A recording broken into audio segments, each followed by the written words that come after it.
Now students, let us discuss question number 15. This question states that which of the following alternatives will fit in place of M?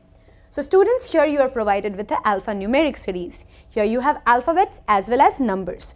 तो यहाँ पर alphabets और number के combination series है जहाँ पे missing value है M. आपको ये M की value बतानी है. Series start होता है as L6, O8, R11, then you have missing term M, then X25, A42 and then D75.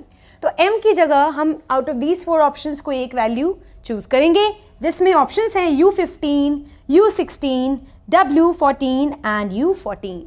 So let us start solving this question. तो यहाँ पर L है. L अल्फ़ाबेट की position out of the all alphabets होती है eight 12th position और O होता है eight 15.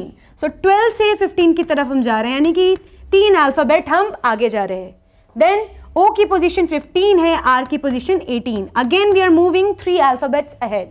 Further position of R is definitely 18 and then position of M is not known to us. Further students, let us observe what is the condition here. Position of X in among all alphabets is 24 and position of A is 1. So if you add 3 to X, that is 24 plus 3, then you will obtain students 27. So out of the total alphabets we have 26 alphabets, then as the sum is 27, तो 26 के बाद एक आगे बढ़ेंगे यानी कि 26 तक Z खत्म हो गया, उसके बाद एक आगे आप A पे पहुंचेंगे. So here also we follow the same pattern. We are moving 3 alphabets ahead क्योंकि Z खत्म होने के बाद फिर वापस से अल्फ़ाबेट सीरीज शुरू हो गई.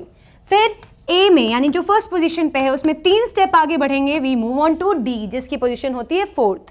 तो स्टूडेंट्स यहाँ पे देख रहे हैं कि 3 पोजीशन ये अल्फ़ाबेट आगे बढ़ रहे हैं. वही पैटर्न यहाँ पे भी फॉलो होना चाहिए. R 18th पोजीशन पे है तो 3 पोजीशन आगे बढ़ने पे आप 21st पोजीशन पे आओगे. And at 21st position students we have the alphabet U. तो यानी कि M की जगह अल्फ़ाबेट में सबसे पहले लेटर होना चाहिए यहाँ पे आपका U. अब बात करते हैं हम नंबर्स के बारे में. तो यहाँ पर देख सकते हैं वी हैव द नंबर 6. 6 से आगे आते हैं हम 2 position. We adding 2 here. So 6 plus 2 it's 8. Further 8 plus 3 it's 11. Then students let us see further. यहाँ पर है 25 और ये है 42. 25 में जैसे ही आप 17 ऐड करते हो आपको मिलता है 42 और 42 में जैसे ही आप 33 ऐड करते हो तो मिलता है 75. Now the question is कि यहाँ पे ऐसा क्या पैटर्न फॉलो हो रहा है कि 2 के बाद 3 आया, उसके बाद 17 के बाद 33 आ रहा है. तो आप देख सकते हैं 2 के बाद 3 आया तो यहाँ पे कुछ ऐसा सा पैटर्न है कि 2 का power 0 plus 1 is 2. Then further students, here we have 2 to the power 1 plus 1. This is 3. तो अगला नंबर क्या होना चाहिए 2 square plus 1.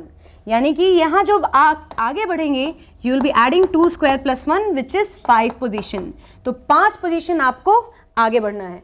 तो यहाँ पर 11 के बाद 5 ऐड करेंगे तो you will be obtaining 11 plus 5 as 16. तो 11 plus 5 ये आना चाहिए यहाँ पर 16. So the numbers should be 16. Now there is need to check कि यही पैटर्न क्या आगे भी फॉलो हो रहा है.